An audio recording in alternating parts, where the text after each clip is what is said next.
Mr. President, for the first time since 1979, a sitting ambassador, Christopher Stevens, plus 3 other Americans were killed in the line of duty. We send more than $1 billion a year to Egypt, tens of millions to Libya after its liberation. Is it time to reconsider foreign aid to countries where many of the people don't want us around? Well, look, the United States doesn't have an option of withdrawing from the world. And you know, we're the one indispensable nation. Countries all around the world look to us for leadership, even countries where sometimes you experience protests. And so it's important for us to stay engaged. But obviously what happened last night was heartbreaking. And Libya in particular is a government that is very friendly towards us. The vast majority of Libyans welcomed the United States involvement. They understand that it's because of us that they got rid of a dictator who had crushed their spirits for 40 years. Many Libyans came to the defense of our team in Benghazi when they were attacked. But, you know, what we have to do now is to do a full investigation, find out the facts, find out who perpetrated these terrible acts, and bring them to justice. And what does that mean, bring them to justice? Well, what are your options? Well, you know, our hope is to be able to capture them, but we're going to have to obviously cooperate with the Libyan government.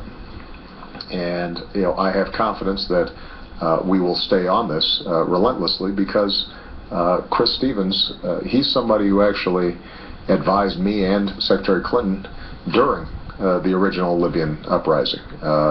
He was somebody who Libyans recognized as being on the side of the people. And we're going to get help. We're going to get cooperation on this.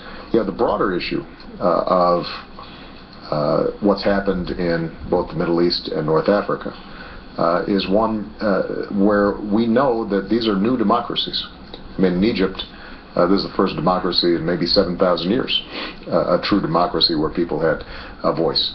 They don't have traditions of civil society and some of the aspects of our democracy that are so important, and they're going to develop those, and during that time there's going to be some rocky times, and we have to understand that. But the message we've communicated to the Egyptians, the Libyans, and everybody else is that there's certain values we insist on, that we believe in, and certainly the security of our people and protecting diplomats in these countries is something that we expect. And so we're going to continue to look at all aspects of how our embassies are operating in those regions. Would you consider the current Egyptian regime an ally of the United States?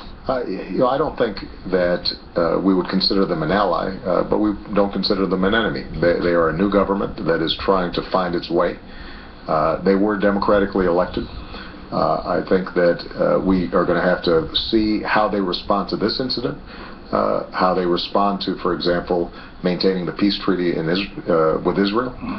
So far, at least, what we've seen is that in some cases they've said the right things and taken the right steps. In others, how they've responded to various events may not be aligned with our interests. And so I think it's still a work in progress. But certainly in this situation, what we're going to expect is that they are responsive to our insistence that our embassy is protected, our personnel is protected, and if they take actions that indicate they're not taking those responsibilities, as all other countries do where we have embassies, I think that's going to be a real big problem. Mr. President, Governor Romney today said your foreign policy lacks clarity. Representative Ryan implied that you're not speaking to the world with force. You said it shouldn't be politicized, but then you kind of reacted to what the governor had said. Some say, were you not in turn politicizing this whole issue as well? Well, no, I don't think so. I think my statements have been very clear. I was asked directly by Steve Croft on 60 Minutes what I thought of these comments, and what I said was this wasn't the time for politics. I have observed that there's a tendency to shoot before you aim, as I pointed out, and that as president, my obligation is to focus on security for our people, making sure that we gather all the facts, making sure that we're advancing American interests, and not having ideological arguments on a day when we are mourning the loss of outstanding folks who have served our country very well. And I think at this point, probably the best thing to do would be to refer to questions about Mr. Romney's comments to the Romney campaign. Again, that was President Obama speaking within the hour with Telemundo's Jose Diaz-Balart.